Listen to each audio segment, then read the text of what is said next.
الحمدللہ وکفی وسلام علی عبادہ الذین اصطفی اما بعد اعوذ باللہ من الشیطان الرجیم بسم اللہ الرحمن الرحیم هل جزاء الاحسان الا الاحسان سبحان ربک رب العزة عما یصفون وسلام علی المرسلین والحمد للہ رب العالمین اللہم صلی علی سیدنا محمد وعلی آل سیدنا محمد وبارک وسلم۔ احسان قرآن مجید میں استعمال شدہ ایک لفظ ہے، حدیث مبارکہ میں بھی اس کا تذکرہ ہے۔ ایک معنی تو اس کا ہے عبادت کی وہ کیفیت کہ جس میں انسان اللہ کو اپنے سامنے پائے۔ جبریل علیہ السلام نے پوچھا مل احسان، تو نبی علیہ السلام نے اس کی تفصیل بتائی، ان تعبد اللہ کأنک تراہ فإن لم تکن تراہ فإنہ یراک۔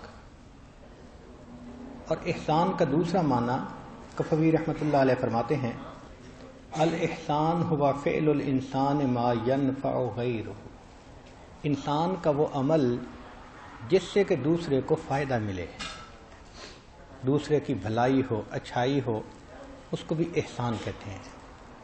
آج کی گفتگو کا انداز اسی احسان کے بارے میں ہے کہ ہر بندہ دوسرے کے ساتھ جو بھلائی کا معاملہ کرتا ہے اس کو احسان کہتے ہیں۔ اللہ رب العزت حقیقی محسن ہے، انہوں نے ساری مخلوق پر احسان فرمایا۔ الذی احسن کل شیء خلقہ، اور انسان کی یہ صفت ہے کہ جو احسان کرے انسان اس سے محبت کرتا ہے۔ آپ نے جانوروں کو دیکھا ہوگا، شیر درندہ ہے لیکن جو اس کو گوشت ڈالتا ہے، اس کا خیال رکھتا ہے، اس کے منہ میں بھی ہاتھ ڈال دیتا ہے تو شیر اسے کچھ نہیں کہتا۔ تو اگر درندے بھی اپنے محسن کا لحاظ رکھتے ہیں انسان تو پھر انسان ہے۔ چنانچہ حضرت علی رضی اللہ عنہ نے فرمایا الناس ابناء ما یحسنون، کہ جو احسان کیا جاتا ہے تو بندے اس کے بیٹے ہوتے ہیں۔ مثل مشہور ہے الانسان عبد الاحسان، انسان احسان کا بندہ ہوتا ہے۔ مسلم شریف کی روایت ہے، نبی علیہ السلام نے فرمایا ان اللہ کتب الاحسان علی کل شیء، اللہ نے لازم کر دیا ہر ایک کے اوپر احسان کو۔ قرآن مجید میں اللہ تعالیٰ فرماتے ہیں ان اللہ یأمر بالعدل والاحسان، قرآن مجید میں فرمایا وبالوالدین احسانا، تو بھلا کرنا یہ بھی احسان، اور مخالف کو، دشمن کو معاف کر دینا یہ بھی احسان۔ چنانچہ قرآن مجید میں فرمایا فاعف عنہم واصفح ان اللہ یحب المحسنین، تو دیکھو دشمن کو معاف کر دینا بھی احسان میں شامل ہے۔ اور عجیب بات، دین اسلام کی خوبصورتی دیکھیے، کیا دین فطرت ہے کہ زمین میں فساد نہ مچانا یہ بھی احسان ہے، کہ انسان اپنی نیوسینس ویلیو کو ختم کر دے، دوسرے کو تکلیف نہ دے، یہ بھی اس کا احسان ہے۔ چنانچہ قرآن مجید میں اللہ تعالیٰ ارشاد فرماتے ہیں وَلَا تُفْسِدُوا فِي الْأَرْضِ بَعْدَ إِصْلَاحِهَا وَادْعُوهُ خَوْفًا وَطَمَعًا إِنَّ رَحْمَتَ اللَّهِ قَرِيبٌ مِّنَ الْمُحْسِنِينَ۔ اس لیے انسان کو حکم ہے حجر سے، شجر سے، نباتات سے، جمادات سے، حیوانات سے اور انسانوں سے، ہر کسی سے بھلا کرے، ہر کسی کا بھلا۔ بخاری شریف کی روایت آپ نے کئی مرتبہ سنی ہوگی، بنی اسرائیل کی ایک زانیہ عورت پیاسے کتے کو پانی پلاتی ہے، فسقت ہو غفر اللہ لہا، جب اس نے پانی پلایا اللہ نے اس زانیہ عورت کی مغفرت فرما دی۔ تو جانور کے ساتھ بھلائی کرنے کا اتنا فائدہ، انسان تو پھر انسان ہے۔ ذوالنون مسیح رحمۃ اللہ علیہ فرماتے ہیں کہ میں نے ایک کافرہ عورت کو دیکھا، بوڑھی تھی، پرندوں کو دانے ڈال رہی تھی۔ میں نے کہا کہ تجھے کیا فائدہ، تو کافرہ ہے، تجھے اس پر کوئی اجر نہیں ملنا۔ کہنے لگے اس نے میری طرف دیکھا اور کہا کہ اچھا میرا معاملہ کسی اور کے ساتھ ہے، تیرے ساتھ نہیں، تجھ سے نہیں میں نے کوئی بدلہ لینا۔ کہتے ہیں جب میں حج کے لیے گیا تو میں نے دیکھا کہ وہ عورت بیت اللہ کے پاس بیٹھی ہوئی ہے۔ میں دیکھ کے حیران، میں نے کہا کہ تو کافرہ تھی۔ اس نے کہا تمہیں پتہ نہیں، میں نے چند دانے دے کر اللہ سے اس کی نعمت کو حاصل کر لیا۔ اللہ نے پرندوں کو دانا ڈالنے کے بدلے کافرہ کو اسلام کی نعمت عطا فرما دی۔ تو بھلا انسان کرے کسی زیرو کے ساتھ، چرند ہوں، پرند ہوں، حیوانات ہوں، ان کا بھی اللہ تعالیٰ اجر اور بدلہ دیتے ہیں، انسان تو پھر اشرف المخلوقات ہے۔ چنانچہ نبی علیہ الصلوۃ والسلام نے ارشاد فرمایا، الا ادلک علی اکرم اخلاق الدنیا والآخرہ، کیا میں تمہیں نہ بتاؤں جو دنیا اور آخرت کے بہترین اخلاق ہیں؟ ان تصل ما قطعک، جو تجھ سے توڑے تو اس سے جوڑ۔ عام طور پہ تو یہی ہوتا ہے نا، جو ہمارے ساتھ اچھا ہوگا ہم اس کے ساتھ اچھے ہوں گے، بزنس کرتے ہیں ہم۔ شریعت نے کہا نہیں، یہ تجارت کرنے کی ضرورت نہیں ہے، جو اچھا رکھے اس کے ساتھ اچھا رکھنا یہ کون سی بڑی بات ہے؟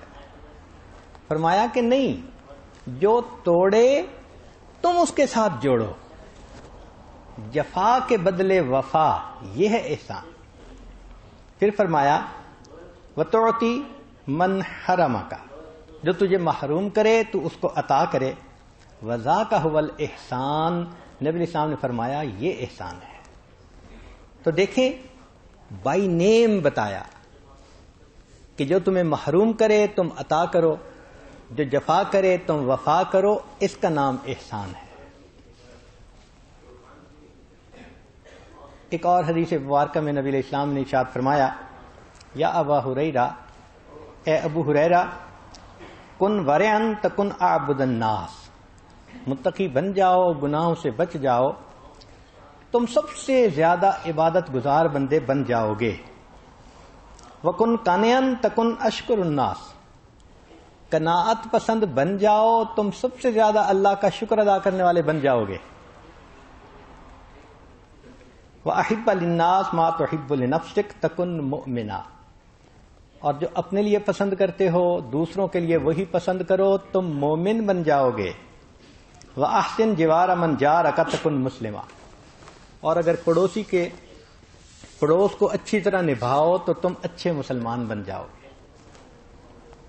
قرآن مجید میں اللہ تعالیٰ فرماتے ہیں، هل جزاء الاحسان الا الاحسان، کیا احسان کا بدلہ احسان کے سوا اور کیا ہو سکتا ہے؟ تو مفسرین نے لکھا کہ احسان سے مراد بندے کا کلمہ پڑھنا، اور اللہ کی طرف سے احسان کا معاملہ کہ اللہ نے اس کے بدلے جنت عطا کر دینی ہے۔ یعنی جو بندہ کلمہ پڑھے گا اللہ تعالیٰ اس کلمے کے بدلے اس کو جنت عطا فرمائیں گے۔ یہ کلمہ اتنی بڑی نعمت ہے۔ امام ربانی مجدد ثانی رحمۃ اللہ علیہ اپنے مکتوبات پہ لکھتے ہیں، بہت ہی حیران کن بات ہے، فرماتے ہیں کہ ایک مرتبہ کلمہ پڑھنے پر اللہ تعالیٰ ساری مخلوق کی مغفرت فرما دیں تو بھی گنجائش رکھتا ہے۔ ایک مرتبہ کلمہ پڑھنے پر اللہ ساری انسانیت کی مغفرت فرما دیں تو بھی گنجائش رکھتا ہے۔ اللہ کے ہاں اس کا ایسا مقام ہے۔ چنانچہ اللہ نے ہمارے ساتھ بھلا کیا، ہمیں صحت دی، نعمتیں دی، ہم تو احسانات میں ڈوبے ہوئے ہیں، اب ہمیں بھی چاہیے کہ ہم اس کے بدلے اللہ کی بندگی کریں۔ قارون کو جیسے کہا گیا تھا نا، احسن کما احسن اللہ الیک، تو احسان کا بدلہ ہم کیا دے سکتے ہیں؟ ہم اللہ کے سامنے بندگی کا اظہار کریں، اس کے سامنے سر جھکائیں، عاجزی کریں، اس کی عظمتوں کو بیان کریں، اس سے محبت کریں، وہ ہمارا محسن ہے۔ یہ بندے کی طرف سے ایک عمل ہو سکتا ہے۔ شریعت کی خوبصورتی دیکھیے کہ جہاں معاملہ دو کے درمیان ہو تو تو شریعت ایک کو کہتی ہے اس کا خیال رکھو، دوسرے کو کہتی ہے پہلے کا خیال رکھو. یہ اصول بنا دیا، کیونکہ شریعت کو بے حس انسان پسند نہیں ہے. کچھ لوگ ہوتے ہیں نا بے حس ہوتے ہیں، کسی کے ساتھ کیا بیتے پرواہ نہیں ہوتی، کوئی روتا پھرے پرواہ نہیں ہوتی، کوئی بیمار ہو پرواہ نہیں ہوتی، ان کو اپنے آپ سے غرض ہوتی ہے، اپنے آپ میں مست ہوتے ہیں. شریعت ایسے انسان کو پسند نہیں کرتی. تو غور کیجئے کہ شریعت ایک کو کہتی ہے کہ دوسرے کے ساتھ اچھائی کرو، اور دوسرے کو کہتی ہے کہ پہلے کی اچھائی کا بدلہ اچھائی کے ساتھ دو، تاکہ دونوں طرف سے اچھائی کا معاملہ ہو. ذرا سنیے، والدین کو کہا کہ بچوں کی بہترین کفالت کرو، تعلیم دو، تربیت دو، پرورش کرو، ان سے محبت کرو. والد کو کہا کہ بیٹے کی مہک جنت کی خوشبو ہوتی ہے. یعنی جو باپ بیٹے کو بوسہ دیتا ہے تو بوسہ دیتے جو جسم کی مہک ہوتی ہے، تو فرمایا کہ ریح الجنہ، یہ جنت کی خوشبو ہوتی ہے. تو ماں باپ کو اتنا محبت پر آمادہ کیا، یہ ماں باپ کا کام. تو دوسری طرف یہ نہیں کہ اولاد کو کھلا چھوڑ دیا، فرمایا نہیں، اب ماں باپ نے تمہارے اوپر احسان کیا، اب تمہاری باپ کی رضا میں تمہارے اللہ کی رضا موجود ہے. باپ راضی، اللہ راضی. ماں کے قدموں میں تمہارے لیے جنت ہے. وہ کافر بھی ہوں تو بھی تم ان کے ساتھ بھلائی کا معاملہ کرو. وصاحبہما فی الدنیا معروفا. تو اندازہ کیجئے کہ ایک کو کہا تم اس کے ساتھ بھلا کرو، اور دوسرے کو کہا کہ تم پہلے کے ساتھ بھلا کرو، تاکہ معاشرے میں بھلائی ہی بھلائی پھیل جائے. دوسری مثال، جس کو اللہ نے خوب مال دیا، اللہ نے اس کو کہا کہ تم زکوٰۃ بھی دو، صدقات بھی دو، ہدیہ بھی دو. زکوٰۃ غریبوں کے لیے ہوگی، صدقات دوستوں کے لیے جو نافلہ ہوتے ہیں، اور اسی میں ہدیہ بھی ہے. یہ تم اپنے بڑوں کو، مشائخ کو، علماء کو ہدیہ بھی دو. تو یہ مختلف طریقے ہیں انفاق فی سبیل اللہ کے، اللہ کے راستے میں خرچ کرنے کے. تو امیر کو کہا کہ تم مال خرچ کر کے غریب کا خیال رکھو، لیکن دوسروں کو کہا اگر کوئی تمہیں ہدیہ دے تو تم اس کا اچھے انداز سے بدلہ دو. فقیر کو کہا کہ تمہیں زکوٰۃ ملے تو پھر تم دعا کرو جو تمہیں زکوٰۃ دیتا ہے. نبی علیہ السلام کو اللہ تعالی ارشاد فرماتے ہیں کہ ان سے آپ زکوٰۃ وصول کیجئے. خذ من اموالہم صدقۃ تطہرہم وتزکیہم بہا وصلی علیہم. اور ان کے لیے آپ دعا کیجئے، ان صلاتک سکن لہم. آپ کی دعا سے ان کے دلوں کو سکون ملے گا. تو دیکھیں، ایک کو بھی کہا تمہارا یہ فرض ہے، دوسرے کو کہا تمہارا یہ فرض ہے. فیکٹری کا مالک ہے، اس کو کہا کہ دیکھو مزدور اگر مزدوری کرے تو پسینہ خشک ہونے سے پہلے تم اس کی اجرت دے دو، اس کا خیال رکھو. رمضان کا مہینہ آئے تو تم اپنے ورکرز پر آسانی کر دو، ڈیوٹی کے اوقات گھٹا دو. حدیث پاک میں اس کا اشارہ ہے. اور مزدور کو کیا کہا؟ یہ نہیں کہا کہ صرف اسی نے کچھ کرنا ہے، تم کام کرو یا نہ کرو. فرمایا نہیں، تم نے پسینہ بہانا ہے. اب ہمیں پسینہ بہاتے ہوئے اجرت تو یاد ہوتی ہے، یہ نہیں پتا کہ پہلے پسینہ بھی کہا تھا. کون ہے جو آج اپنی نوکری کے اندر پسینہ بہائے؟ نظر آتا ہے کوئی؟ اتنا ریلیکسڈ ہوتے ہیں، پرواہ نہیں ہوتی، اس لیے کہ نقصان ہونا ہے تو دوسرے کا، ہمارا کیا جانا ہے. تو شریعت نے مزدور کو پہلے کہا پسینہ بہاؤ، محنت کرو، وفاداری کرو، اس کے پیسے کو اپنا پیسہ سمجھو، اس کا دکھ درد دل میں محسوس کرو. یہ نہیں ہے کہ کہیں نوکری کرو تو اسی کے مال میں خیانت شروع کر دو. تو شریعت نے مالک کو کہا کہ مزدوری جلدی دو، مزدور کو کہا کہ تم پسینہ بہاؤ پھر مزدوری کے حقدار بن سکو گے. خاوند کو کہا کہ تم اپنی بیوی کا خیال رکھو، اسے محبت دو، پیار دو. اس کی کفالت کرو، اچھا پہناؤ، اچھا کھلاؤ مزدور. اور پھر بیوی کو کیا کہا کہ تم اپنے خامند کی خدمت کرو، اس کے بچوں کی اچھی تربیت کرو، اور اگر وہ دور ہو تو اس کے مال اور اس کی عزت و آبرو کی حفاظت کرو. تو ایک کو بھی کہا، دوسرے کو بھی کہا. اسی طرح شریعت نے کہا کہ ایک مسلمان بھائی اگر کسی کو ہدیہ دے تو دوسرا مسلمان اس ہدیے کا بدلہ دے. کیسے؟ اگر تو اس سے بہتر دے سکتا ہے تو بہتر دے، نہیں دے سکتا تو برابر کا دے. اتنی بھی استطاعت نہیں تو فرمایا دعا تو دے سکتے ہو نا، تم اس کے بدلے دعا ہی دے دو، جزاک اللہ ہی کہہ دو. اب دو لفظ بولنے میں کیا رکاوٹ ہے؟ مگر انسان احساس تو کرے نا. کئی مرتبہ ایسے ہوتا ہے کہ احسان کرنے والا کر رہا ہوتا ہے، دوسرا مانتا ہی نہیں ہے. ہم نے اپنی زندگی میں ایک مثال دیکھی.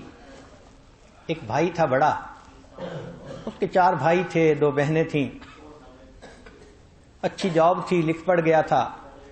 اس نے یہ نیت کر لی کہ میرے والد چلے گئے، اب میں والد بن کے اپنے بھائی بہنوں کا خیال رکھوں گا. اس نے کمایا، اس نے بڑے ایک بھائی کی شادی کی، اپنی نہیں کی پہلے، پھر دوسرے بھائی کی شادی کی، پھر تیسرے کی، پھر چوتھے کی، پھر دونوں بہنوں کی. اب بتائیں کہ 5 شادیوں کو نبھانا کوئی آسان کام تو نہیں نا. کتنی ایفرٹ کرنی پڑی ہوگی، کتنا محنت کر کے کمانا پڑا ہوگا. سارا کر کے جب اس کی اپنی شادی کا وقت آیا تو اس کی عمر 40 سال ہو گئی تھی. اب اس نے اپنی شادی کی. نتیجہ کیا ہوا کہ شادی کرنے کے بعد 5 ایک طرف، یہ اکیلا ایک طرف. وہ 5 احسان مانتے کہ اس نے ہمیں پالا پوسا، الٹا دشمن بن گئے. آنسوؤں سے آ کے میرے سامنے رونے لگا کہ جن بھائی بہنوں کی خاطر میں نے اتنی قربانی دی، آج مجھ سے بات کرنا گوارا نہیں کرتے. تو انسان بہت مطلبی ہے، اس کے اندر بہت زیادہ حرص ہے. اپنا مطلب ہوتا ہے تو چاہتا ہے کہ مجھے ملے، اور جب دینے کی باری آتی ہے تو پھر ایک طرف ہو جاتا ہے. ایک اور صاحب سعودی عرب میں نوکری کرتے تھے. انہوں نے وہاں 35 سال دھوپ میں محنت کی، دن رات محنت کی، کمایا، اور پیچھے بھائیوں کو بھیجا. بھائیوں نے پیچھے فیکٹریاں لگا لی. جب یہ وہاں سے ریٹائر ہو کے واپس آیا اور بھائیوں سے کہا کہ بھئی میں نے اتنے پیسے بھیجے، اب مجھے بتاؤ کہ میرا کیا؟ انہوں نے کہا یہ تو ہمارا کام ہے، تمہارا کہاں سے آیا؟ وہ بیچارہ اپنی آخری عمر میں خشک روٹی کھاتا تھا، ساری جائیداد پہ بھائی قابض. تو پریکٹیکل لائف میں اس کی مثالیں نظر آتی ہیں کہ ہم حد سے زیادہ ناانصاف بن جاتے ہیں، ظلم کرتے ہیں. اس لیے شریعت نے کہا حل جزاء الاحسان الا الاحسان. یوں نہیں ہے کہ تم دوسرے سے تو توقع کرو کہ تمہارے ساتھ اچھائی کرے اور خود اچھائی کے تم ذمہ دار نہ بنو، ایسے نہیں ہو سکتا. چنانچہ ہدیہ دینے کے بارے میں چند احادیث سن لیجئے. نبی اسلام نے ارشاد فرمایا تحادو فإن الحدیۃ تذہب السخیمہ. ہدیہ دو، ہدیہ دینے سے انسان کے دل کا بغض کم ہو جاتا ہے، کینہ کم ہو جاتا ہے. یعنی دوسرے کے دل میں اگر کوئی میل ہو نا تو ہدیہ دینے سے وہ میل ختم ہو جاتی ہے، محبت آ جاتی ہے. اس لیے ایک حدیث میں فرمایا تحادو فإن الحدیۃ تذہب وحر الصدر. جو سینے کی گھٹن ہوتی ہے نا کسی کے بارے میں، وہ ختم کر دیتا ہے ہدیہ. عائشہ رضی اللہ تعالیٰ عنہ فرماتی ہیں کہ نبی اسلام نے ارشاد فرمایا تحادو تحاببو، اور علی اللہ عنہ نے روایت کی تحادو تحابو، کہ ہدیہ دو، ہدیے سے محبت بڑھتی ہے. ام حکیم خزائیہ فرماتی ہیں کہ میں نے نبی علیہ السلام کو یہ فرماتے ہوئے سنا تحادو فإنها تضاعف الحب وتذهب بالغوائل، کہ ہدیہ دو یہ محبت کو بڑھا دیتا ہے اور سینے کے اندر جو نفرت ہوتی ہے اس کو مٹا دیتا ہے.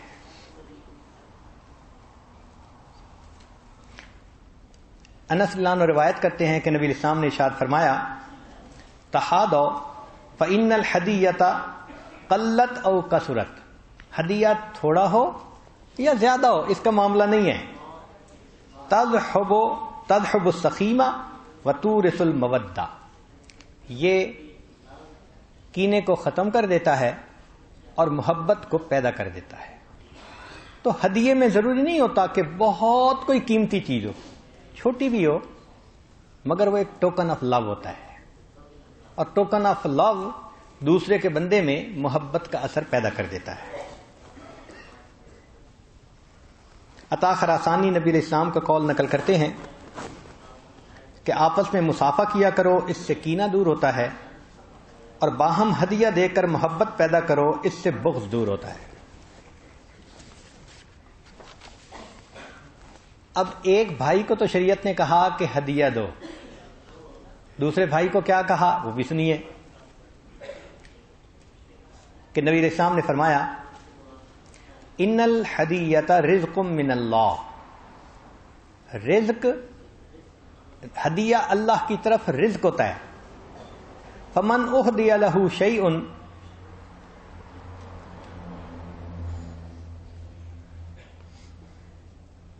جس بندے کو ہدیہ دیا جائے اس کو چاہیے کہ وہ اس کو قبول کرے، وَيُعْطِ خَيْرًا مِّنْهُ، اور اس سے بہتر اس کو واپس لوٹائے۔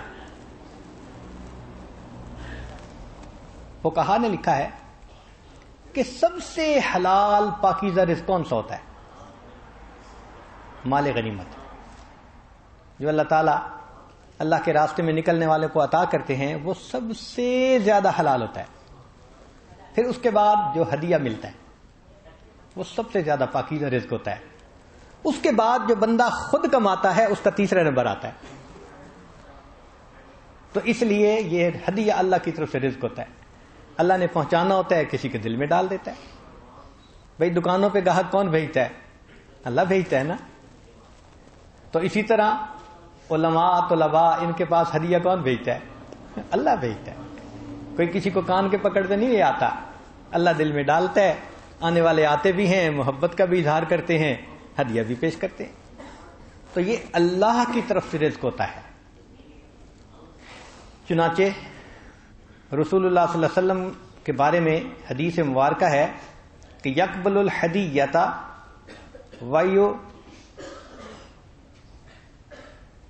کہ نبی علیہ السلام ہدیہ قبول کرتے تھے اور اس کا بدلہ دیا کرتے تھے۔ سید عائشہ رضی اللہ عنہا فرماتی ہیں کہ نبی علیہ السلام نے ارشاد فرمایا من اولا معروفا فلیکافئ بہ، کہ جس بندے کو ہدیہ ملے اس کو چاہیے کہ اس کو کمپنسیٹ کرے، ومن لم یستطع، اور جس کی استطاعت نہ ہو فل یذکرہ فمن ذکرہ فقد شکرہ، وہ اس کا تذکرہ کرے، جس نے اس کا تذکرہ کیا اس نے شکر ادا کر دیا۔ تو اول تو ہدیے کا بدلہ دینا چاہیے، استطاعت نہ ہو تو پھر دعا کرنی چاہیے، لوگوں میں تعریف کرنی چاہیے اس بندے کی۔ تو دیکھیں شریعت نے ایک بھائی کو ہدیہ دینے کے لیے کہا اور دوسرے کو شکریہ ادا کرنا، واپس بہتر چیز لوٹانا اور اس کا اچھے الفاظ میں تذکرہ کرنا، اس کا حکم دیا۔ اس سے کیا ہوتا ہے کہ انسانوں کے دلوں میں محبتیں بڑھتی ہیں، نفرتیں ختم ہوتی ہیں، کینہ ختم ہوتا ہے، اور اللہ رب العزت دونوں کے دلوں میں محبت کے رشتے کو مضبوط کر دیتے ہیں۔ یہاں ایک مسئلہ کہ ابن عباس رضی اللہ عنہ فرماتے ہیں کہ نبی علیہ السلام نے فرمایا اگر کسی کو ایسے حال میں ہدیہ ملے کہ لوگ پاس موجود ہیں تو الہدایا مشترک، تو ہدیے مشترک ہوتے ہیں، یعنی سب کے ہوتے ہیں۔ تو علماء نے اس کی آگے تفصیل بیان کی کہ مقصود کیا تھا نبی علیہ السلام کا۔ تو بعض فقہا نے کہا کہ بھئی وہ تو سب میں بانٹنے چاہیے، فقہا نے کہا کہ نہیں، نبی علیہ السلام نے جس موقع پر یہ بات کی تھی تو اس وقت پھل آئے تھے، لہذا کوئی مجلس میں بیٹھا ہو کوئی کھجوریں پیش کرے تو سب میں تقسیم کر دو، یہ پھلوں تک محدود ہے۔ فقی ابو جعفر نے ابو قاسم احمد بن احمد سے نقل کیا کہ اگر ظاہر مانی لیں تو سب لوگ اہل صفہ جیسے ہوں یا خانقاہ کے سالکین جیسے، تو پھر ان سب میں تقسیم ہونا چاہیے. اور اگر فقih کی مجلس ہے تو ایک استاد ہے، باقی شاگرد ہیں، اب فقih کا اپنا حق ہے، وہ شریک کر لے تو یہ اس کا دوسروں کے اوپر احسان ہے، اس کے اخلاق کریمانہ ہیں. ہمارے اسلاف کیسے ہدیے کا بدلہ دیتے تھے؟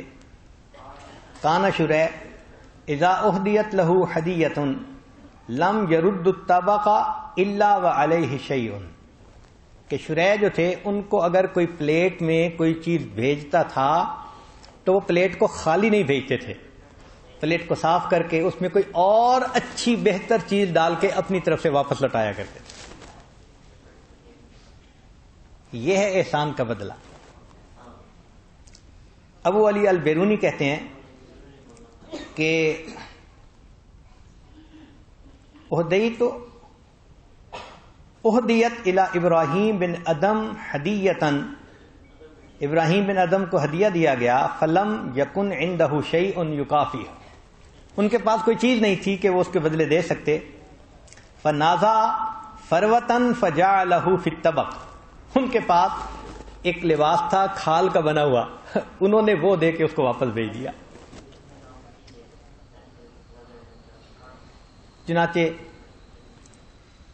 ہمارے حضرت رحمۃ اللہ علیہ فرماتے تھے کہ اگر پڑھنے کے لیے کسی سے کتاب لو تو اب بہتر یہ ہے کہ اس کی اگر جلد اچھی نہیں تو جلد بنا کے واپس کرو، اور اگر جلد بنی ہوئی ہے تو اس پر کاغذ چڑھا کے واپس کرو. آج تو یہ ہے نا کہ کتاب لینی یاد ہوتی ہے، واپس کرنی یاد نہیں ہوتی.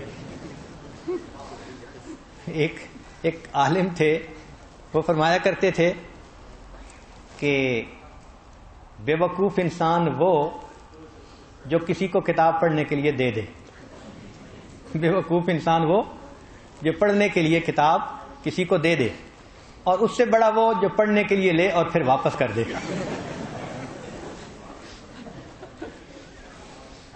یہ آج کل کا احسان ہے. شریعت نے کہا نہیں، کتاب لیتے ہو یہ نہ ہو کہ اس کے اوپر نشان لگاؤ، اس کے صفحے پھاڑ دو، اس کو بچوں کے حوالے کر دو. نہیں، یہ ایک امانت ہے، اس کو صاف ستھرا رکھو، اور واپس دیتے ہوئے اگر اس کے اوپر جلد پرانی ہے تو نئی کر دو، اگر جلد ہے تو اس کے اوپر کاغذ چڑھا کر اچھی کنڈیشن کے واپس کرو کہ اس کا دل خوش ہو جائے.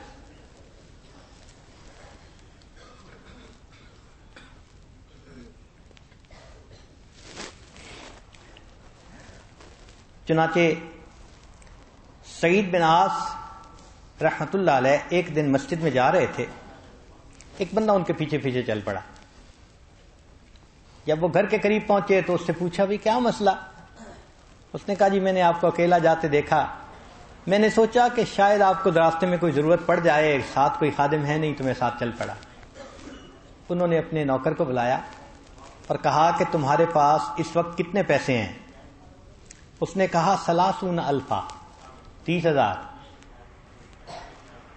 فرمایا کہ یہ سارے کے سارے اس بندے کو ہدیے میں دے دو. اتنا سا اس نے کیا لحاظ کے ساتھ چل پڑا. اللہ اکبر کبیرہ. چنانچہ خرج ابو عیینہ ذات یوم فتابعہ مروان بن الحکم بکوز ماء. ابن عیینہ نکلے وضو کے لیے تو ایک بندہ لوٹا لے کے پیچھے بھر کے ساتھ ساتھ چل پڑا. فلما فرغ من وضوئہ، جب ابن عیینہ نے وضو کر لیا تو التفت، اس وقت انہوں نے اس بندے کی طرف التفات کیا، پوچھا بھئی کون؟ فاذا ہوا رجل قائم، بندے کو کھڑے ہوئے دیکھا. قال ما حاجتک، بھئی آپ کی کیا ضرورت ہے، کیا حاجت ہے؟ اس نے کہا کہ جئتک بکوز من ماء، میں آپ کے پیچھے پانی کا لوٹا بھر کے لایا ہوں. قال سبحان اللہ، چنانچہ انہوں نے سبحان اللہ پڑھا. فامرہ ب300 جریب، انہوں نے 300 جریب اس کو دے دی اس کے بدلے. صرف پانی کا لوٹا بھر کے آیا. اس پہ ذرا غور کرنے کی بات ہے کہ اتنا سا بھی کوئی اگر کرے تو اس کا بھی اگر لحاظ ہمارے حضرات اتنا کرتے تھے. آج تو بڑے بڑے کام ہوتے ہیں انسان اس کا لحاظ نہیں کرتا. احسان کی مختلف شکلیں ہیں. ایک ہے ہدیہ دینا، ایک ہے کسی کو قرض حسنہ کی ضرورت ہے تو قرض حسنہ دینا، ایک کوئی مصیبت میں پھنسا ہوا ہے اس کو مصیبت میں نکالنے کے لیے اس کی مدد کرنا، ایک ہے کسی کی سفارش کر دینا اچھے کام میں، اس کا کام اٹکا ہوا ہے، یہ بھی احسان ہے. ایک ہے کسی کی خدمت کرنا، یہ بھی احسان. کفالت کرنا، یہ بھی احسان. کسی کی مہمان نوازی کرنا، یہ بھی احسان ہے. کسی کو علم پڑھانا، تربیت دینا، یہ بھی احسان. مانگنے والے کو بیٹی کا رشتہ دینا، یہ بھی احسان. اللہ اکبر. تو اس کا مطلب کیا ہوا کہ سسر کا احسان ہوتا ہے کہ اس نے درخواست کو قبول کیا ہوتا ہے. اور آج کل الٹا معاملہ ہے. داماد احسان جتلاتا ہے کہ میرا احسان کہ میں نے آپ کی بیٹی کو رکھا ہوتا ہے. حالت دیکھو.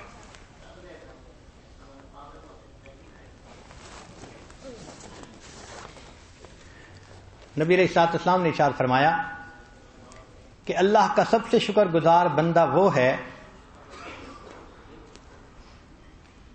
اللہ کا سب سے زیادہ شکر گزار بندہ وہ ہے جو بندوں کا شکریہ زیادہ ادا کرتا ہے. من لم یشکر الناس لم یشکر اللہ. جو انسانوں کا شکر ادا نہیں کرتا وہ اللہ کا بھی شکر ادا نہیں کرتا. کیوں؟ جو تھوڑا شکر ادا نہیں کر سکتا وہ زیادہ شکر کیسے ادا کر سکے گا بھائی؟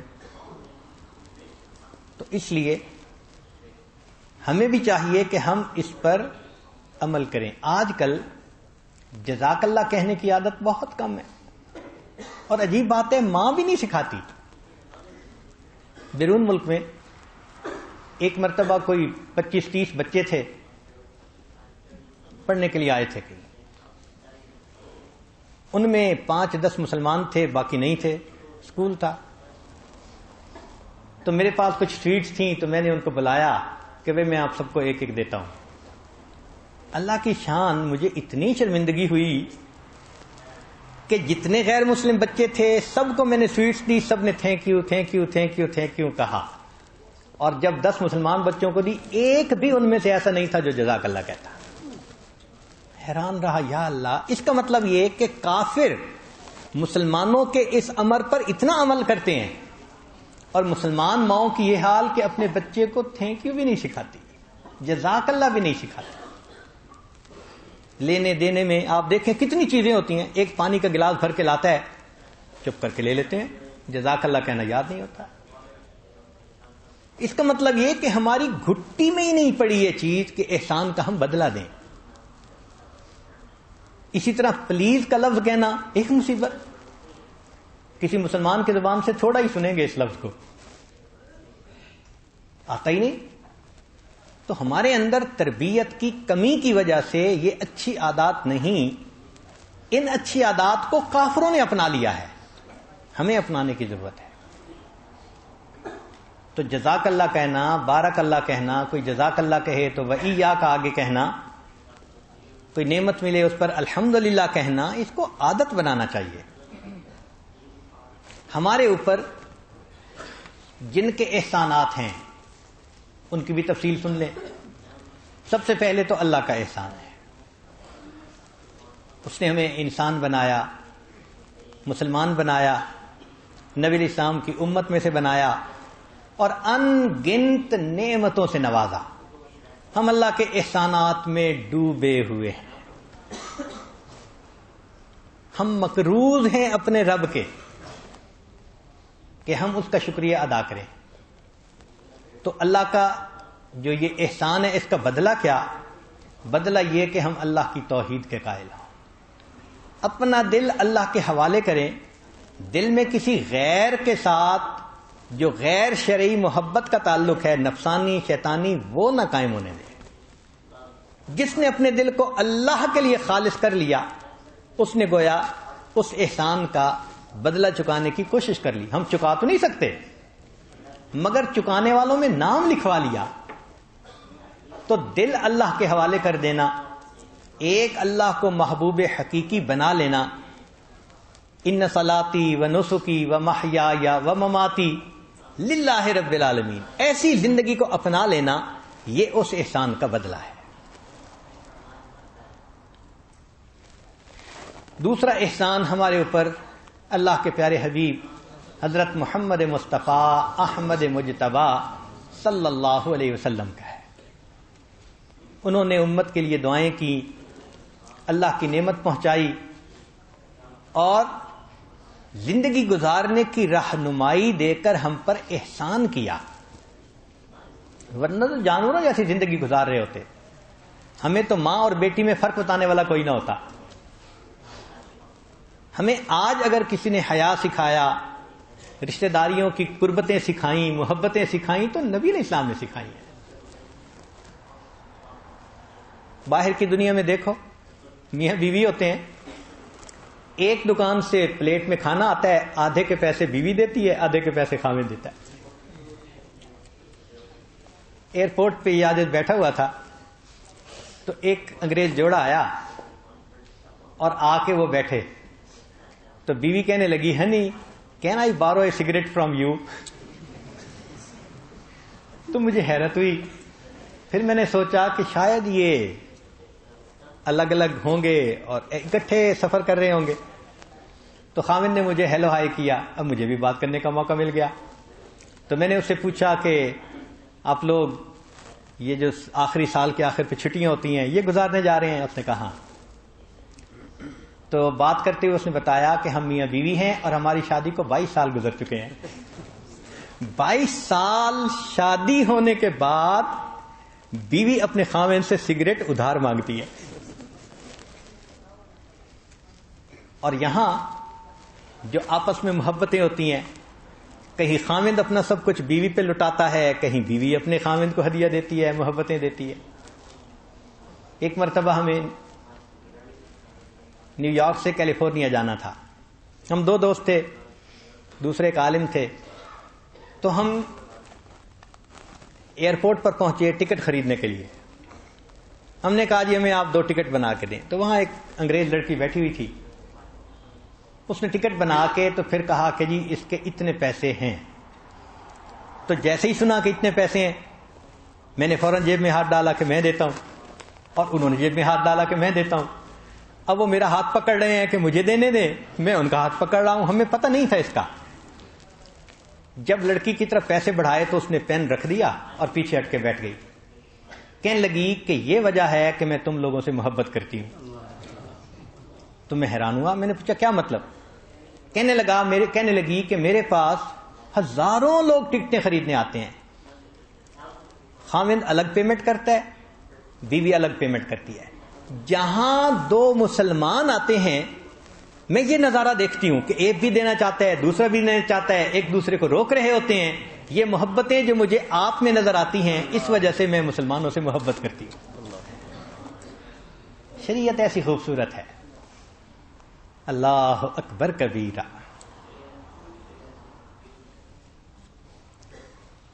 تو نبی علیہ الصلوۃ والسلام کے احسانات کا بدلہ یہ کہ ہم ان سے اتنی محبت کریں کہ جو باقی تمام مخلوق سے بڑھ کر ہو، حتیٰ کہ اپنے آپ سے بھی بڑھ کر ان سے محبت کریں۔ اور دوسری بات کہ ان کی سنت پر محبت سے عمل کریں، سر کے بالوں سے لے کے پاؤں کے ناخنوں تک اپنے آپ کو سنت سے مزین کریں۔ اور تیسری بات کہ نبی علیہ الصلوۃ والسلام کا جو غم تھا، اس غم کو ہم زندگی کا مقصد بنائیں۔ لوگوں تک دین کو پہنچانا، دین کے لیے جان مال وقت لگانا، اس کو ہم اپنی زندگی کا مقصد بنا لیں، یہ اس احسان کا بدلہ ہے۔ اور چوتھی بات کہ جن کو نسبت ہو نبی علیہ السلام سے، جو سادات ہوتے ہیں، ان کا اکرام کرنا، کیونکہ نبی علیہ السلام نے فرمایا لا اسالکم علیہ، میں تم سے کوئی اس کے بدلے مال نہیں مانگتا، الا المودۃ فی القربہ، میں یہ چاہتا ہوں کہ جو میرے اقارب ہیں تم ان سے محبت کرو۔ ہمارے حضرت رحمۃ اللہ علیہ کو پتہ چل جاتا کہ فلاں شخص سادات میں سے ہے، اتنا خیال فرماتے تھے کئی مرتبہ اس کو اپنے پاؤں نہیں دبانے دیتے تھے. وہ پاؤں دبانے کے لیے بیٹھتا تھا, فرماتے تھے نہیں, تم سادات میں سے ہو, پاؤں مت دباؤ, تم میرے ہاتھ دبا لو, تم میرا سر دبا لو, میں تمہیں پاؤں نہیں دبانے دوں گا. تو سادات کا اتنا اکرام کیوں؟ نسبت کا اکرام ہے, نسبت کا اکرام ہے. اپنے بچوں کو سادات سے محبت سکھانی چاہیے کہ ان کا اکرام کریں, نسبت کی بڑی لاج ہے. تو یہ بھی نبی علیہ السلام کے احسانات کا بدلہ ہے. پھر اس کے بعد اکابر کا ہم پر احسان, مشائخ کا, نسبت کا نور ان کے ذریعے سے ہم تک پہنچا, علماء فقہا کا, شریعت کو انہوں نے کتنے اچھے انداز سے کھیر بنا کے پیش کر دیا, محنتیں کر گئے, تو ہم ان کے بھی احسان میں ڈوبے ہوئے ہیں. ان کے لیے ہم کیا کر سکتے ہیں؟ ان کا تذکرہ, ذکر خیر کریں, ایک بات. دوسری بات کہ ان کے لیے دعا کریں. چنانچہ صاحب مشکات نے لکھا ہے, جب انہوں نے مشکات شریف لکھی, حالانکہ وہ شافعی مسلک کے تھے, تو وہ فرماتے ہیں کہ میں نے اپنے روات میں امام اعظم ابو حنیفہ سے کوئی حدیث نقل نہیں کی, لیکن ان راویوں پر انہوں نے حالات پر جب کتاب لکھی تو امام ابو حنیفہ کا نام شامل کیا. تو یہ حیرت کی بات ہے کہ ان سے کوئی حدیث روایت بھی نہیں کی, ان کا تذکرہ روات میں. تو وہ فرماتے ہیں کہ میں نے اگرچہ ان سے حدیث کوئی لی تو نہیں, لیکن میں نے حصول برکت کے لیے اپنی کتاب میں ان کا تذکرہ کیا ہے. حصول برکت, ان کو اللہ نے جو تقوی دیا, علم دیا, قبولیت دی, سبحان اللہ. اور فرماتے ہیں کہ ان کے لیے دعا کرنا امت کے اوپر لازم ہے. سبحان اللہ. تو ائمہ اربعہ کے لیے دعا کرنا, مشائخ کے لیے دعا کرنا, صحابہ کے لیے, تابعین, اپنے جتنے سلف صالحین گزرے سب کے لیے دعا کرنا, اور بالخصوص جو اپنی لڑی کے مشائخ ہیں وہ اور اقرب تعلق ہے. ان کا ہم احسان کا بدلہ کیسے دے سکتے ہیں؟ ایک تو دعا کریں, دوسرا تلاوت کریں, ان کو ثواب پہنچائیں. بعض ایسے بھی دوست ہیں کہ ہمارے اگر 40 حضرات ہیں اس لڑی میں, تو 40 مرتبہ قرآن پڑھ کے انہوں نے ہر ایک کو ہدیہ بھیجا. بعض ایسے بھی ہیں جو ان کی طرف سے عمرہ کرتے ہیں, نام بنام ہر ایک کی طرف سے. بعض کو اللہ نے توفیق دی, وہ ان کی طرف سے حج کرتے ہیں. تو یہ بھی اس احسان کا بدلہ ہے اور اس کا ایک طریقہ ہے. چنانچہ امام اعظم ابو حنیفہ رحمۃ اللہ علیہ اپنے استاد حماد کے لیے دعا کرتے تھے اور فرماتے تھے کہ جس سے تم نے علم حاصل کیا یا کوئی فائدہ اٹھایا اس کے لیے دعا کرتے رہو. پھر امام ابو یوسف رحمۃ اللہ علیہ امام ابو حنیفہ کے لیے دعا کرتے تھے. امام احمد بن حنبل رحمۃ اللہ علیہ امام شافعی کے لیے دعا کیا کرتے تھے.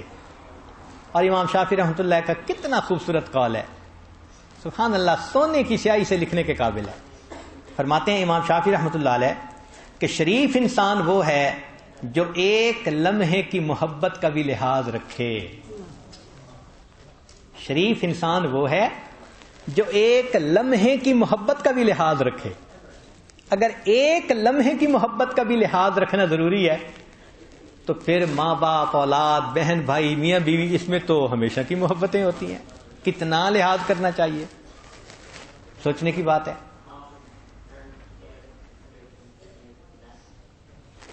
پھر والدین کا احسان اولاد پر ہوتا ہے, ان کے لیے دعا کرے اور ان کی خدمت کرے. ساس سسر کا رشتہ ماں باپ کا رشتہ ہوتا ہے شریعت کے نزدیک, تو ان کو بھی دعاؤں میں شامل کرے. بہن بھائی ایک دوسرے کے ساتھ صلہ رحمی بھی کریں اور ایک دوسرے کے لیے دعا بھی کریں.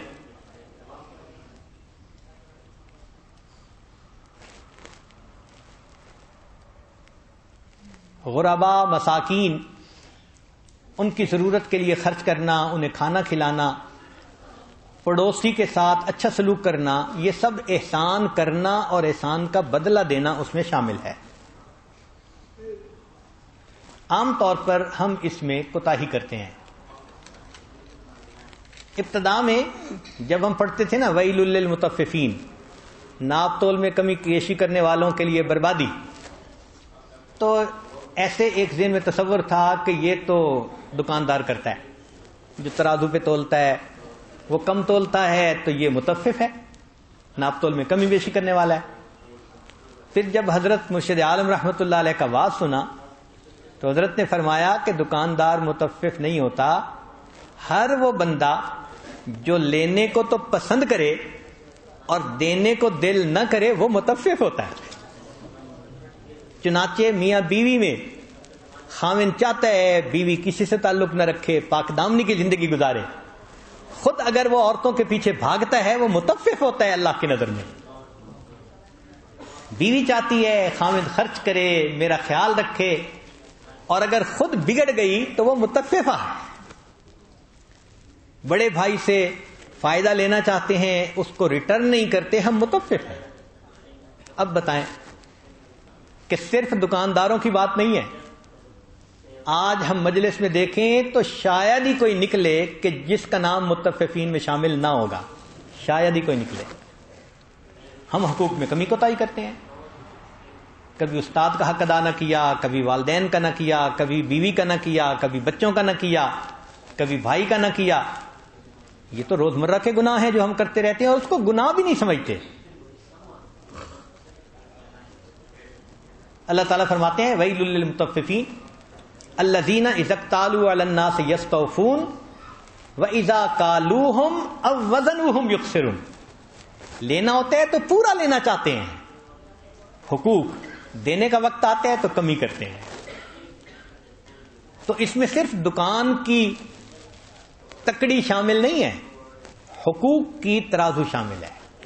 جو بھی کمی کوتاہی کرے گا وہ متفف کہلائے گا اللہ کے ہاں۔ تو ایسا نہ ہو کہ قیامت کے دن ہمارا نام بھی ان میں شامل کر لیا جائے۔ اس لیے آج کی اس محفل میں جو کوتاہیاں ہو چکی اللہ سے بھی معافی مانگیں، اور جن کے حقوق میں کوتاہی ہوئی ان سے بھی معافی مانگ لیں۔ آئندہ کے لیے ہم اس پر نظر رکھیں کہ ہم حقوق ادا کرتے ہیں یا نہیں کرتے۔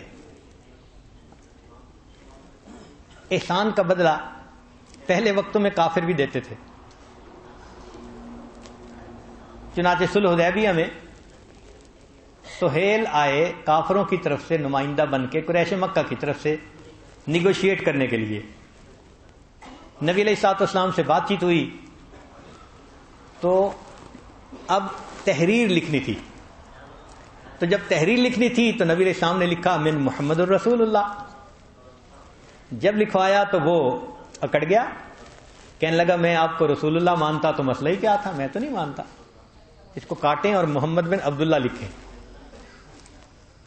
اب صدیق اکبر موجود تھے، وہ تو عاشق صادق تھے، ان کو یہ بات اتنی بری لگی کہ میرے آقا کے نام کے ساتھ رسول اللہ لکھا ہوئے، یہ کہتے کاٹ دو۔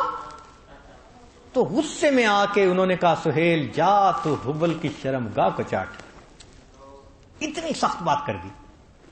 تو سہیل آگے سے کہتا ہے ابو بکر کچھ عرصہ پہلے تو نے میرے اوپر ایک احسان کیا تھا، اگر نہ کیا ہوتا میں تجھے جواب دیتا۔ ایک کافر وہ بھی احسان کا لحاظ کر رہا ہے، ہم اگر مسلمان ہو کے احسان کا لحاظ نہیں کرتے، ہماری مسلمانی کس درجے کی مسلمانی؟ نبی علیہ الصلوۃ والسلام کتنا لحاظ فرماتے تھے، ذرا سنیے۔ حدیث مبارکہ میں ہے کہ نجاشی نے مسلمانوں کی طرفداری کی، ان کا لحاظ رکھا جب حبشہ کی طرف ہجرت مسلمانوں نے کی تھی۔ ایک مرتبہ نجاشی کا وفد آیا نبی علیہ السلام کی خدمت میں۔ اب اس وفد کی خدمت صحابہ جب کرنے لگے تو نبی علیہ السلام بھی کھڑے ہو کے ان کی خدمت کرنے لگے۔ قتادہ رضی اللہ عنہ کہتے ہیں قدیمہ وفد النجاشی علی النبی صلی اللہ علیہ وسلم، جب نجاشی کا وفد نبی علیہ السلام کی خدمت میں آیا فقام یخدمہم بنفسہ، نبی علیہ السلام بنفس نفیس اس وفد کی خود خدمت کرنے لگے۔ فقلنا، ہم نے کہا نحن نکفیک، اے اللہ کے وسلم ہم کافی ہیں خدمت کرنے کے لیے۔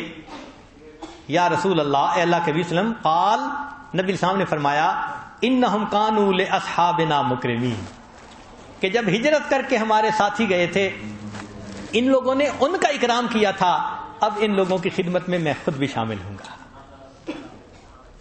اللہ اکبر کبیرہ، عجیب۔ نبی علیہ الصلوۃ والسلام دیکھو احسان کا بدلہ کیسے چکاتے تھے۔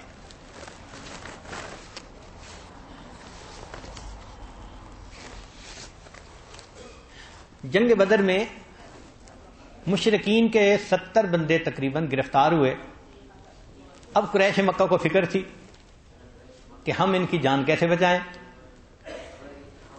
تو انہوں نے سوچا کوئی بندہ بھیجیں کہ جس کی بات یہ مان لے۔ تو ایک قریش مکہ میں سے سردار تھا جس کا نام مطعم تھا، اس نے نبی علیہ السلام پر احسان کیا تھا۔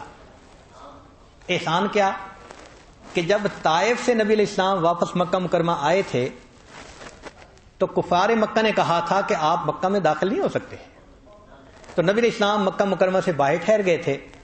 ایک بندے کو آپ نے مطعم بن عدی کے پاس بھیجا تھا کہ تم مجھے اپنی پناہ میں لے لو، اور اس نے اپنی پناہ میں لے لیا تھا اور نبی علیہ السلام پھر مکہ میں داخل ہوئے تھے۔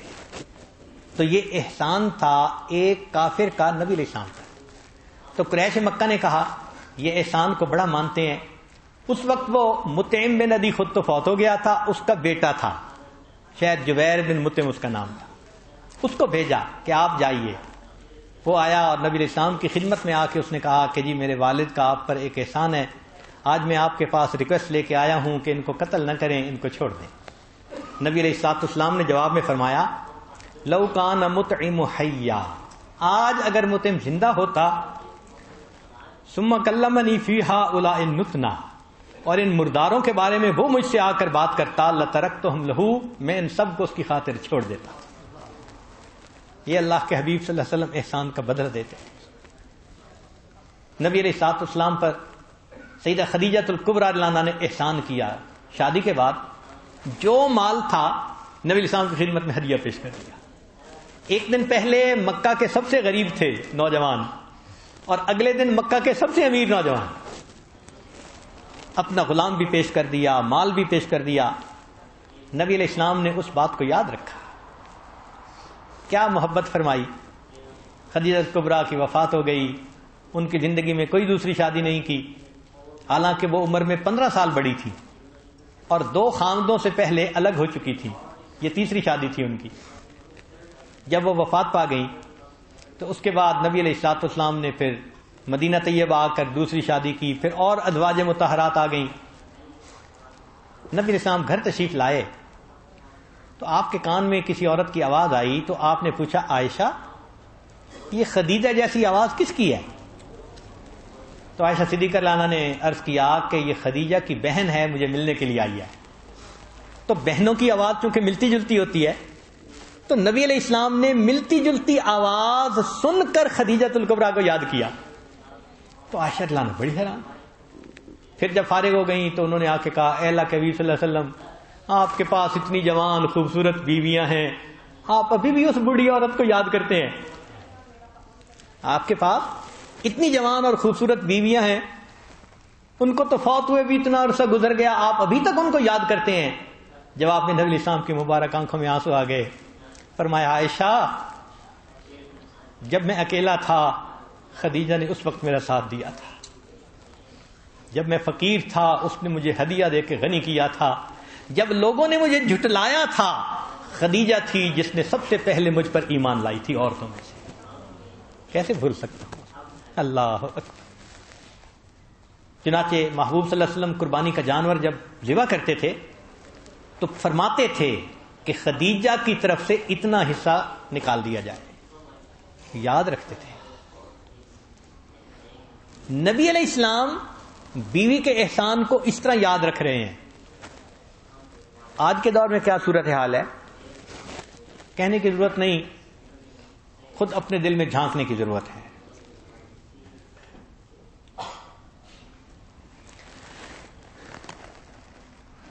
ہمارے سلف صالحین مرتے دم تک لحاظ رکھتے تھے اس کا، بلکہ حضرت رحمت اللہ علیہ تو اپنا ایک واقعہ سنایا کرتے تھے اور ہنستے بھی تھے، اور فرماتے تھے کہ ہمارے سلف صالحین تو مرنے کے بعد بھی خیال رکھتے ہیں، ہنساتے تھے۔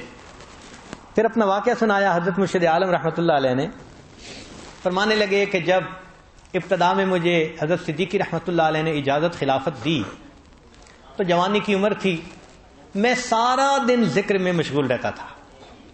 اب جو بندہ سارا دن ذکر مراقبہ کرے تو پیسہ کہاں سے آئے؟ تو تنگی تھی۔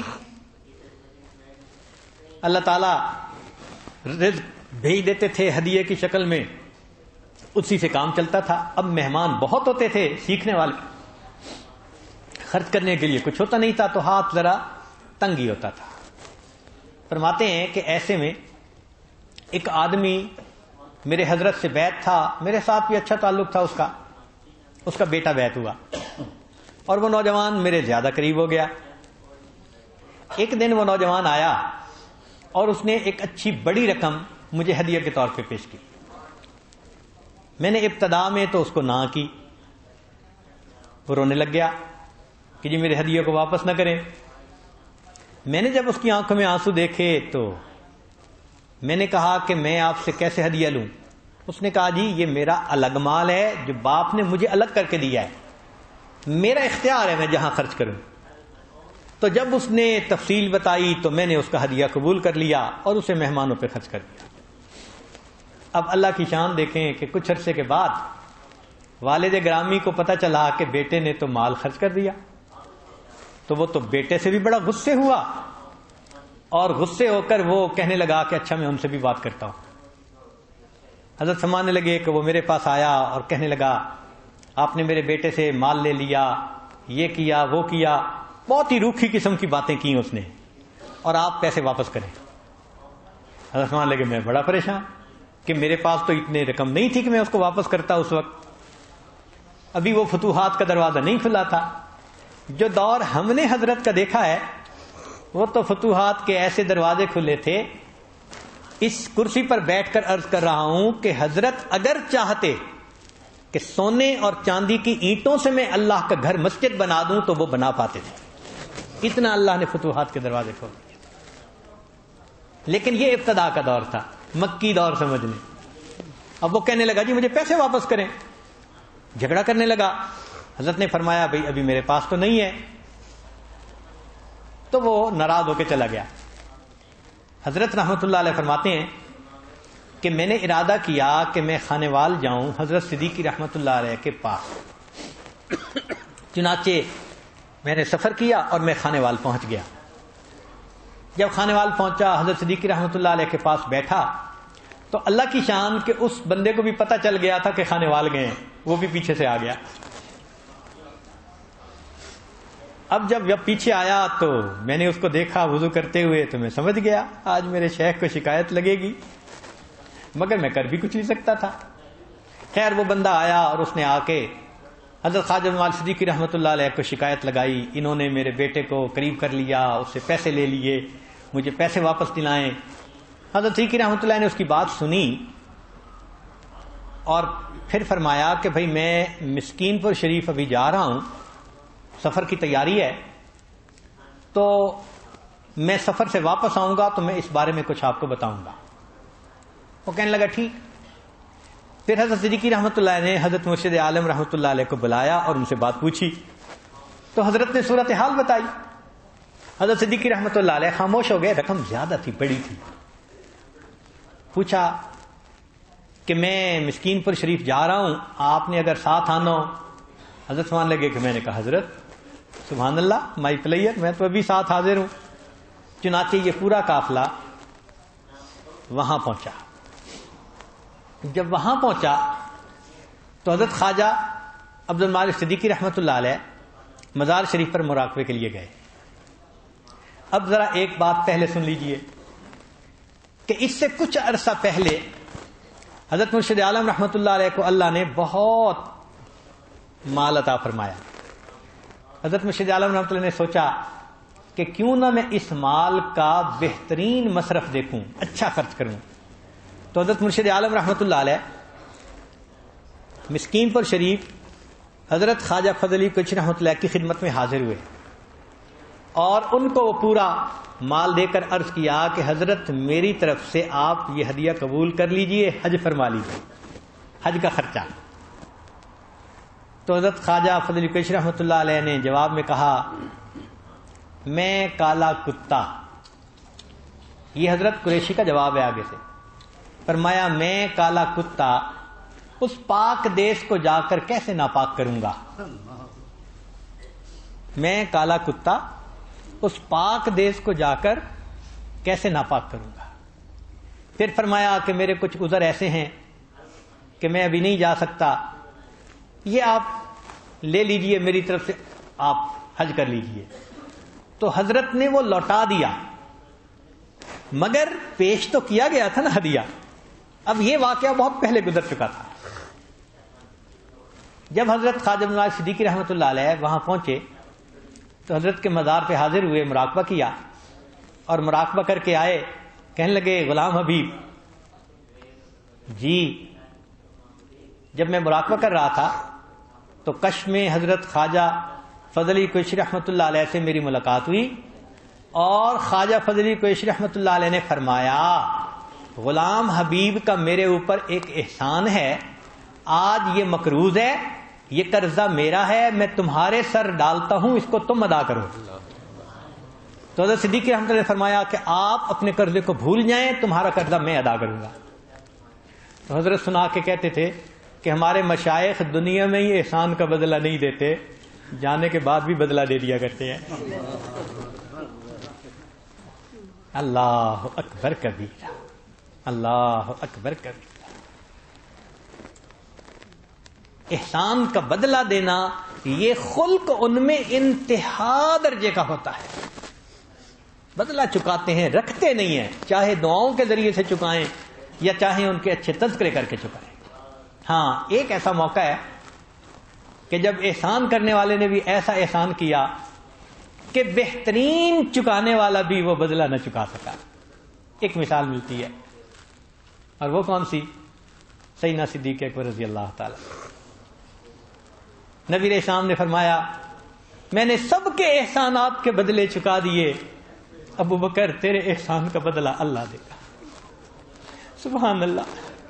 کائنات میں سب سے زیادہ جو بدلہ چکانے میں کامل تھے وہ بھی کہہ رہے ہیں ابو بکر میں نے سب کے احسانات کا بدلہ چکا دیا, تیرے احسان کا بدلہ اللہ دے گا. کیوں؟ انہوں نے مال خرچ کیا, انہوں نے بیٹی رشتے کے لیے پیش کر دی, خدمت کے لیے خود خدمت میں ساتھ رہے, بیوی کو خدمت پہ لگایا, غلام کو خدمت میں لگایا, بیٹے کو لگایا, وفا کی انتہا کر دی. نبی علیہ السلام کو کہنا پڑا ابو بکر میں نے سب کے احسانات کا بدلہ چکا دیا, تیرے احسان کا بدلہ اللہ دے گا. چنانچہ ایک عالم تھے جن کی خطبات کی کتاب تھی, اس میں یہ واقعہ میں نے پڑھا. انہوں نے لکھا تھا کہ قیامت کے دن اللہ رب العزت کے سامنے جب ساری مخلوق کھڑی ہوگی تو سب انبیاء تھرا رہے ہوں گے, کانپ رہے ہوں گے, نفسی نفسی کا عالم ہوگا. لوگ آدم علیہ السلام کے پاس جائیں گے, پھر ابراہیم علیہ السلام, پھر عیسیٰ علیہ السلام, موسیٰ علیہ السلام, حتیٰ کہ نبی علیہ السلام کی خدمت میں عرض کریں گے کہ آپ اللہ کی بارگاہ میں عرض کیجئے کہ اللہ تعالی ہمارا حساب شروع کر دے, یہ گرمی یہ ہم سے اب برداشت نہیں ہو پائے. تو نبی علیہ السلام نے فرمایا اللہ تعالیٰ مجھے مقام محمود عطا کریں گے, میں مقام محمود پر جاؤں گا اور میں جا کے سجدے میں پڑ جاؤں گا, اور میں اللہ کی وہ تعریف کروں گا جو نہ پہلے کسی نے کی نہ بعد میں کوئی کرے گا. میں اللہ کی ایسی عظمت بیان کروں گا, اور میں اللہ کے سامنے رہوں گا. جب میں تعریف بھی کروں گا اور آہذاری بھی کروں گا, اللہ تعالیٰ فرمائیں گے ارفع رأسک, اے میرے محبوب صلی اللہ علیہ وسلم سر اٹھا لیجئے, سل تو عطا, مانگیے آپ کو عطا کر دیا جائے گا. تو فرماتے ہیں کہ میں سر اٹھاؤں گا اور میں عرض کروں گا اللہ اپنی مخلوق کا حساب لیجئے. تو اللہ تعالیٰ فرمائیں گے اچھا حساب کے لیے پیش کرو. تو نبی علیہ السلام اس وقت ابو بکر کو کہیں گے ابو بکر اللہ کو اپنا حساب پیش کرو. ابو بکر صدیق لانو روئیں گے, پہلے کہیں گے اللہ کے حبیب صلی اللہ علیہ وسلم میری کافی عمر تھی جب میں اسلام لایا, آپ کسی ایسے کو پیش کریں جس کی ساری زندگی اسلام پر گزری. نبی علیہ السلام فرمائیں گے ابو بکر اللہ کو حساب دو.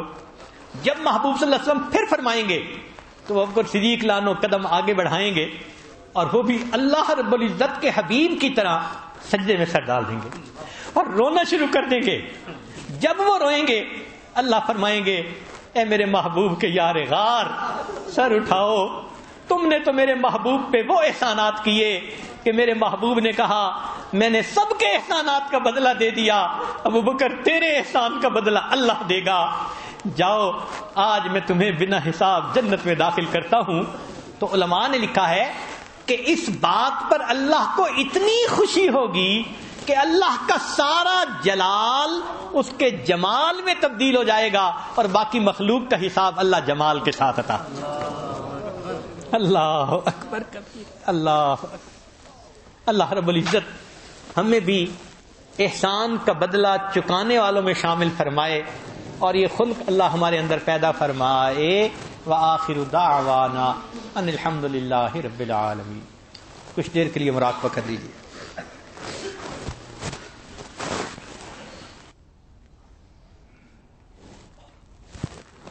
کس سے مانگیں کہاں جائیں کس سے کہیں, اور دنیا میں حاجت روا کون ہے. کس سے مانگیں کہاں جائیں کس سے کہیں, اور دنیا میں حاجت روا کون ہے. سب کا داتا ہے تو, سب کو دیتا ہے تو, تیرے بندوں کا تیرے سوا کون ہے.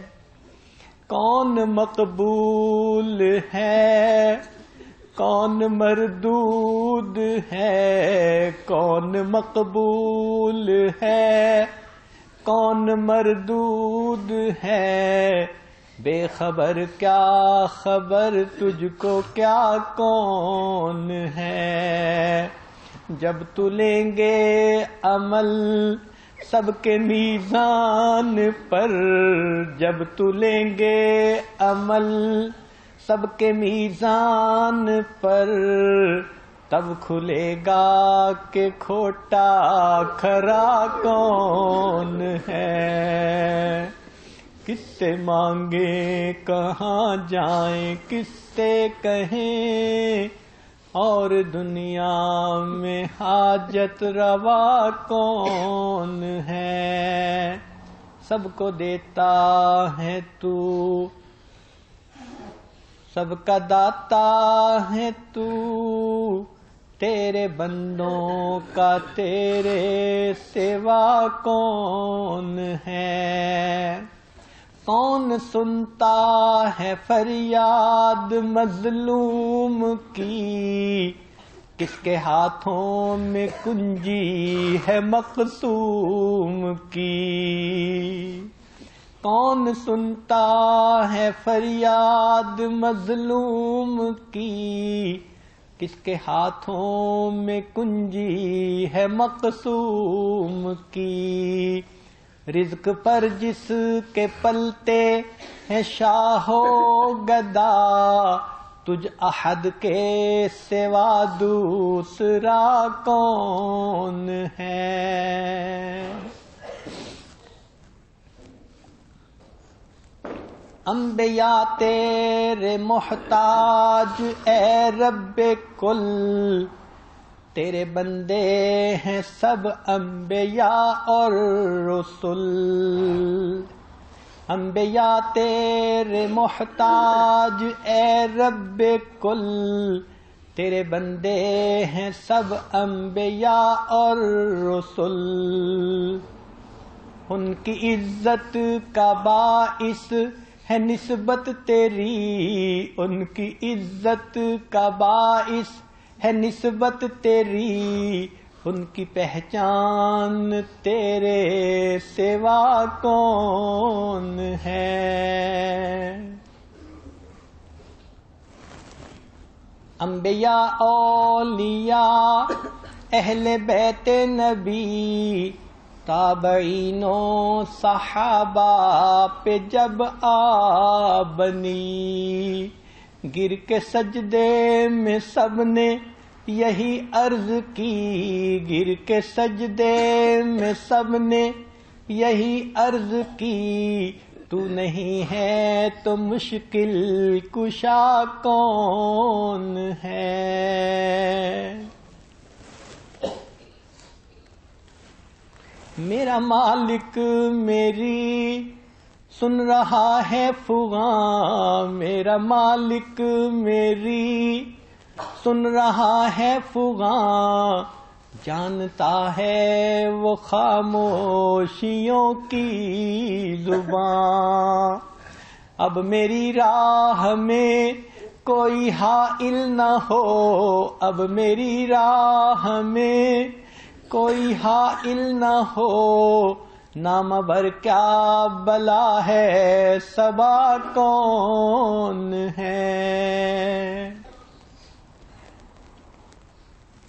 اہل فکر و نظر جانتے ہیں تجھے، کچھ نہ ہونے پہ بھی مانتے ہیں تجھے۔ اہل فکر و نظر جانتے ہیں تجھے، کچھ نہ ہونے پہ بھی مانتے ہیں تجھے۔ اے نصیر اس کو تو فضل باری سمجھ، اے فقیر اس کو تو فضل باری سمجھ، ورنہ تیری طرف دیکھتا کون ہے؟ سب کا داتا ہے تو، سب کو دیتا ہے تو، تیرے بندوں کا تیرے سوا کون ہے؟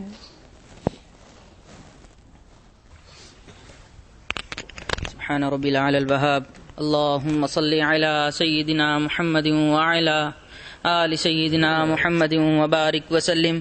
ربنا آتنا في الدنيا حسنة وفي الآخرة حسنة وقنا عذاب النار۔ ربنا هب لنا من أزواجنا وذرياتنا قرة أعين واجعلنا للمتقين إماما۔ ربنا لا تزغ قلوبنا بعد إذ هديتنا وهب لنا من لدنك رحمة انک انت الوہاب۔ اللہ ہم آپ کے عاجز و مسکین بندے ہیں، اللہ ہمارے گناہوں کو معاف فرما، اللہ ہماری خطاؤں سے درگزر فرما، اللہ ہمارے عیبوں کی پردہ پوشی فرما، اللہ ہمارے قصوروں کو معاف فرما، اللہ ہماری خطاؤں کو معاف فرما۔ اے بے کسوں کے دستگیر، اے ٹوٹے دلوں کو تسلی دینے والے، اے خالی جھولیوں کو بھر دینے والے، اللہ ہم نے بھی جھولیاں پھیلا رکھی ہیں، اللہ خالی جھولیوں کو بھر دیجئے، اللہ خالی جھولیوں کو بھر دیجئے، اللہ خالی جھولیوں کو بھر دیجئے۔ اللہ اس مجلس سے اٹھنے سے پہلے ہماری مغفرت کے فیصلے فرما دیجئے، اللہ ہماری مغفرت فرما دیجئے، اللہ جہنم سے پناہ عطا فرما دیجئے، جہنم سے پناہ عطا فرما دیجئے، اللہ جنت نصیب میں لکھ دیجئے۔ اے اللہ ہم اس وقت مسجد میں آپ کے پیارے کے درمیان موجود ہیں، اللہ اس پیارے کا واسطہ ہمیں پیار کی نظر سے دیکھ لیجئے، اللہ آپ بہت پیارے ہیں، ہمیں پیار کی نظر سے دیکھ کر اپنے پیاروں میں شامل فرما لیجئے، اللہ ہمیں اپنے پیاروں میں شامل فرما لیجئے، اللہ ہمارے گناہوں کو نہ دیکھیے، اللہ ہماری خطاؤں کو نہ دیکھیے، اے اللہ نبی علیہ الصلاۃ والسلام کے گنبد کو دیکھ لیجئے، اپنے پیاروں کی محنتوں کو دیکھ لیجئے، اللہ ان محنتوں کی برکت سے ہمارے گناہوں کو معاف فرما دیجئے، اللہ ہماری نماز کی حضوری نصیب فرما، سجدے کا سرور نصیب فرما، رات کے آخری پہر کی مناجات کی لذت نصیب فرما۔ اے اللہ اس سے پہلے کہ لوگ ہمیں کلمہ پڑھائیں، اپنے اختیار سے کلمہ پڑھنے کی توفیق نصیب فرما، اس سے پہلے کہ ہماری ظاہر کی آنکھیں بند ہوں، اللہ من کی آنکھیں کھلنے کی توفیق نصیب فرما، اس سے پہلے کہ لوگ ہماری نماز جنازہ پڑھیں، اللہ ہمیں نماز کی توفیق نصیب فرما، اور اس سے پہلے کہ قیامت والے دن آپ کے سامنے پیشی ہو، اللہ ہمیں اپنی رضا نصیب فرما، اپنی لقاء نصیب فرما، اللہ ہمیں اپنا قرب نصیب فرما، اے اللہ ہمیں اپنی رضا نصیب فرما، اے اللہ ہمیں اپنے پیار پیاروں میں شامل فرما، اپنی محبت کرنے والوں میں شامل فرما۔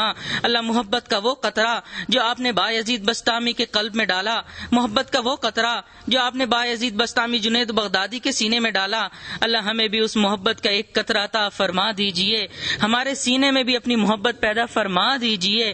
اللہ ہمارے قلب کو اپنے ذکر سے جاری فرما، روئیں روئیں سے اپنے ذکر کو جاری فرما، ہڈی ہڈی بوٹی بوٹی میں اپنی محبت پیدا فرما۔ اے اللہ ہمیں علم نبوی سے معطر دماغ عطا فرما، حیا سے جھکی ہوئی آنکھیں نصیب فرما، اللہ قرآن پڑھنے والی زبان نصیب فرما، اللہ ذکر کرنے والا دل نصیب فرما، شریعت پر چلنے والا جسم نصیب فرما۔ اے اللہ سنت کی پیروی کرنے کی توفیق نصیب فرما، اللہ مکروہات شرعیہ کو مکروہات طبیعیہ بنا۔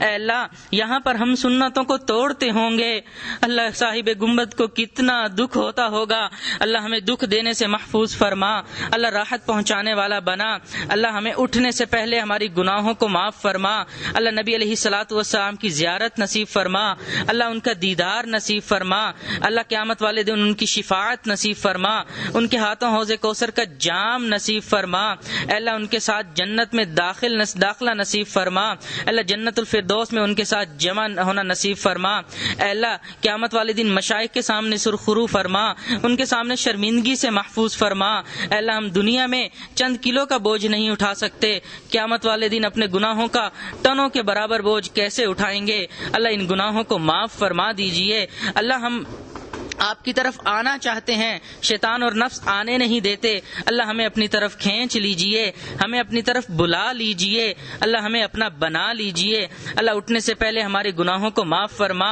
اللہ آپ نے قرآن میں فرمایا ادعونی استجب لکم، تم دعا کرو میں تمہاری دعاؤں کو قبول کروں گا، اللہ ہم نے جو دعائیں مانگی قبول فرما لیجئے، جو دلی تمنائیں ہیں قبول فرما لیجئے، جو خواتین ان دعاؤں پر آمین کہہ رہی ہیں اللہ ان کی دلی تمناؤں کو قبول فرما، ان کی دلی چاہتوں کو قبول فرما، اللہ حضرت جی کا سایہ تادیر و قائم و دائم فرما، ان کے فیض کو دنیا میں اور زیادہ عام و تام فرما، اللہ نعمت کے چن جانے سے پہلے نعمت کی قدر کی توفیق نصیب فرما، اللہ نعمت کے چن جانے سے پہلے نعمت کی قدر کرنے کی توفیق نصیب فرما، اے اللہ ہمیں زیادہ سے زیادہ فیض حاصل کرنے کی توفیق نصیب فرما، اللہ ہم بن تو نہیں سکتے لیکن اللہ ہمیں ان جیسا بنا دیجئے، اللہ ان جیسا بنا دیجئے، اللہ ان جیسا بنا دیجئے، اے اللہ ہماری ان دعاؤں کو اپنی رحمت سے قبول فرما، حاضرین محفل کی جو دلی تمنائیں ہیں قبول فرما، اللہ ہماری ان دعاؤں کو اپنی رحمت سے قبول فرما، وصلی اللہ تعالی علی خیر خلقہ محمد وعلی آلہ واصحابہ اجمعین برحمتک یا ارحم الراحمین۔